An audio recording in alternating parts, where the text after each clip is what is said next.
Hola, hoy día vengo a hablar de qué pasa cuando necesitamos denunciar una situación de vulneración de derechos de niños, niñas o adolescentes.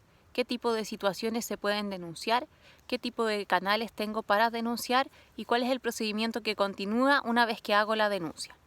En primer lugar, vamos a entender que la pandemia y todo el contexto social siempre va a afectar el aumento o no de los delitos. Si tenemos una situación de cesantía más o menos del 30%, si tenemos un aumento del consumo de drogas y alcohol por problemas de salud mental, si tenemos hacinamiento, seguramente vamos a ver también un aumento importante de los delitos de niños y niñas, hacia niños y niñas, y también todos los tipos de delitos intrafamiliares. Entonces siempre va a haber un punto en este problema que hay que resolver a nivel social y no individual. Pero a nivel individual, si es que nosotros estamos detectando que hay una situación de vulneración a niños, niñas, adolescentes, podemos asistir a diferentes espacios. Uno de esos espacios es Carabineros, donde podemos ir a denunciar directamente. También podemos ir a la Fiscalía. Y también, por ejemplo, si la situación es la siguiente, voy a poner un ejemplo. Escucho llantos de mis vecinos todos los días, escucho peleas muy fuertes, no sé bien qué está pasando ahí, pero estoy preocupada, pienso que debo denunciar. En ese caso yo recomiendo asistir a la OPD, que es la Oficina de Protección de Derechos de la Infancia, que hay una en todas las comunas de Chile, y solicitar ahí que puedan investigar, por ejemplo, dejando una denuncia anónima, es decir, quiero dejar anónimamente que mi vecina que tiene 9 años llora constantemente y escucho a los padres peleando muy fuerte y me gustaría saber si pueden ayudar. La OPD va a investigar y va a tomar una decisión si es que esa situación es o no constitutiva de delito que está ocurriendo, y va a decidir si mandar esto a tribunales de familia o a fiscalía. Ahora voy a hablar de qué pasa cuando una denuncia por cualquiera de estos medios llega a tribunales de familia, que son los hechos que no son constitutivos de delito, pero que se basan en todo lo que es conflicto en la familia, resoluciones de conflicto, divorcio y un montón de otros temas. Cuando llega una denuncia al tribunal de familia, lo primero que va a pasar es que se va a activar una medida de protección. Y esa medida de protección en muchos casos se va a traducir en una medida cautelar. Las medidas de cautelar más típicas que se utilizan en ese contexto son medida de no acercarse a la víctima, es decir, que el agresor no se pueda acercar a la víctima, o que el agresor, en el caso de que viva con la víctima, tenga que salir del hogar. Y también rondas de carabineros. Esos son los tipos de medidas cautelares que más se solicitan en este tipo de casos. Como para empezar a investigar y ver bien qué está pasando. Ahí se pide un peritaje. Los peritajes son una prueba psicológica para evaluar los hechos denunciados, pero funcionan muy diferentes los peritajes de tribunales de familia de los peritajes en el ámbito penal.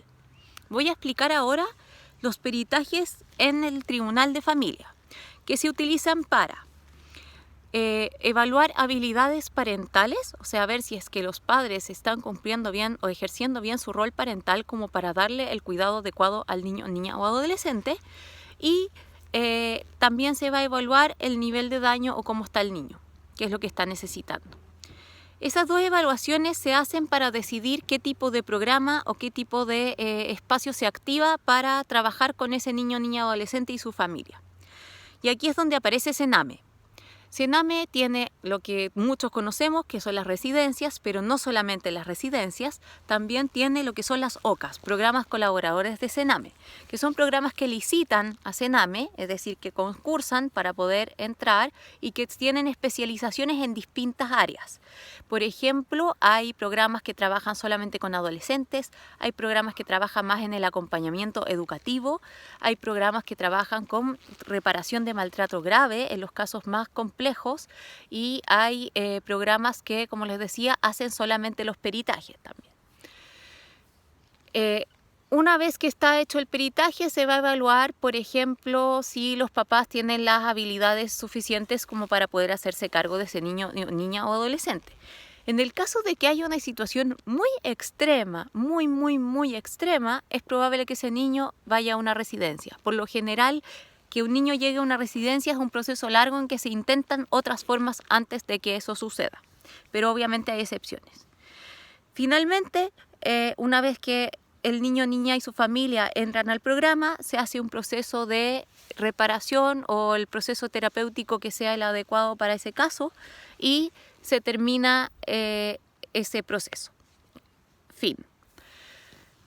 El sistema penal funciona bien diferente porque ahí entran los hechos constitutivos del delito, en general hechos más graves.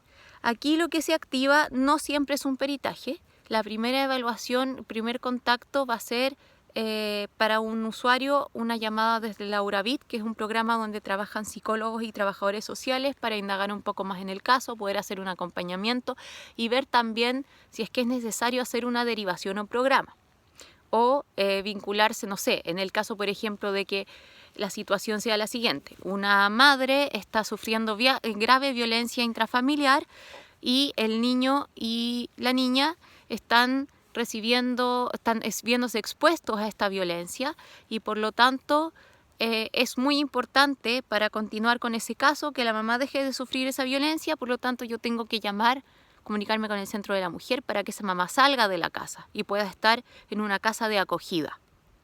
Y ahí yo continúo con la investigación. Fiscalía continúa con la investigación. La investigación en algunos casos van a pedir un peritaje, pero los peritajes van a ser un proceso muy posterior en el ámbito penal, porque lo primero es una entrevista video grabada. Se hace que el niño haga una declaración de lo que ocurrió y eso se graba en video a fin de evitar que lo tenga que repetir. Lamentablemente es difícil que no se vuelva a repetir y también voy a explicar por qué efectivamente se repite el relato muchas veces durante el proceso de denuncia de un niño o niña adolescente. Cuando se solicita un peritaje en el ámbito penal, se pide lo que es el peritaje de evaluación de daño y el peritaje de credibilidad de relato. El peritaje de evaluación de daño es para ver cuánto daño psíquico le causó a esa víctima los hechos ocurridos. Y eso va a determinar la gravedad de la condena.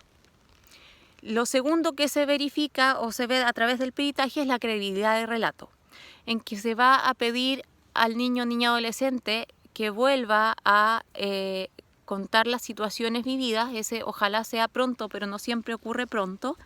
Y se hace una evaluación a través de un método estandarizado para revisar si ese relato es creíble o no es creíble o fue impuesto por un otro, por ejemplo. Y eso también va a influir en la pena que haya para el agresor, en lo que la Fiscalía va a proponer como pena para el agresor, el imputado. Eso es lo que ocurre a nivel de Fiscalía. El problema es que a veces tenemos casos que entran al Tribunal de Familia porque no se consideran constitutivos de delito, porque en Chile tenemos muy naturalizada la violencia. Entonces a veces hay casos que sí son constitutivos de delito, pero nadie lo detectó hasta que están en un programa de reparación y el psicólogo o psicóloga dicen: oye, este caso es muy grave porque no está en Fiscalía.